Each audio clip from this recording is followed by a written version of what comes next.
The trans community has historically been among the most targeted populations in America. Today, however, it's not some normal bully, but instead a major political party. Here's Rick Smith and his guest Sarah Burris with more. So, one of the most important pieces of gender affirming care is counseling. It's the initial stages of every single piece of transitioning that has to take place first. Right. Before you can do medication, before you can do surgery, there has to be a lot of counseling, and it has to go through like many, many, many years. Yeah, but here's the thing, And and this is where so, this is what the right does masterfully. It's the same thing with the abortion issue. They make it sound like they're drive-throughs. You can go through on right. I'm on the way to school. I've decided I want to change today. I'm going to go through the drive-through sex change lane at the fast food place.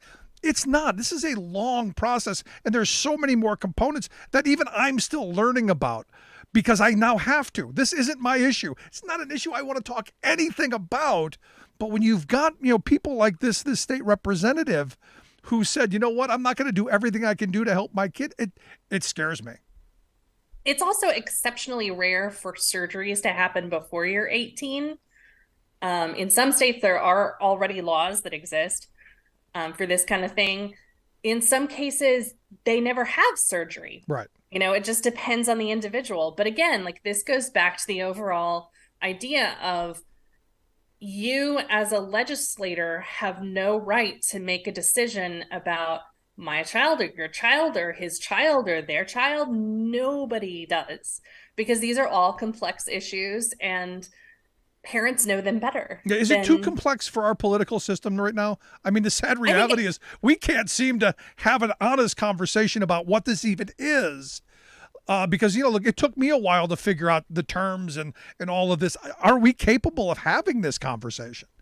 I do think that we're capable of it, because I don't think Americans are that stupid. I don't know. I think the issue is just saying, do you want the government telling you what books your kids can read?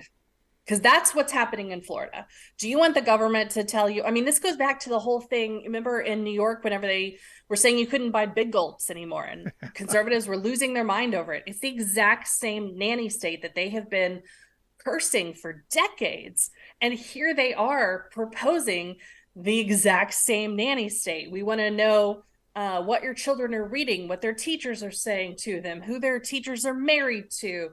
I mean, it is a level of ridiculousness where it's just like, get out of my life and go make policy about the government, not about me and my family. The one good thing that's come out of this, I mean, at least from my perspective, is I didn't know so many people cared about women's sports. Right? If only all of the people who care this much about women's sports were actually watching women's sports, then maybe Brittany Griner wouldn't have had to fly over to Russia to make extra money, and could have been fine in the WNBA by herself. Now, I do have problems with combative sports, and I do have a problem with that. Like I've said before, I watched an MMA fight that they should have never been in the same ring together. But again, this is a conversation that we just can't have as a society because it's too ramped up.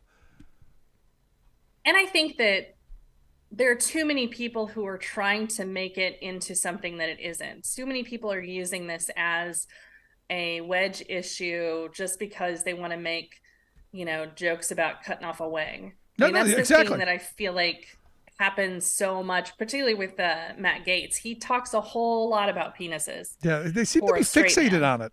They seem to be fixated on children's private parts. But here's the thing, and look, as a parent, if it were my child, I certainly don't want, some of these people telling me what to do, but I would be I'd be almost impossible to agree to a lot of the things.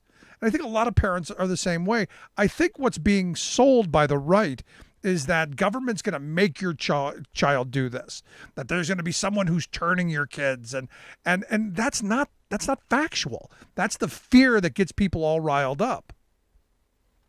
It is. And I think what Democrats should really do is go to parents and just be like, is this a problem for you? Then why do you care? If this is not a problem that you're dealing with in your family, in your home right now, what makes you think it ever would? Really? Yeah. No, I feel like you would see some signs of this, before your kid turns 10 years old. Yeah, it's a much more complex issue, and much and having had some of these conversations with people, I know there's no policy that you can make a one size fits all, and that's my problem with all of this stuff. If you're using the law as a bludgeon, that's a problem. And there are no simplistic answers in this world. And look, I've said before, I would struggle if it were my child, but I don't want the government telling me what to do. It's that simple. I want to move on because this wasn't where I wanted to go with you, Sorry. but I appreciate it anyway.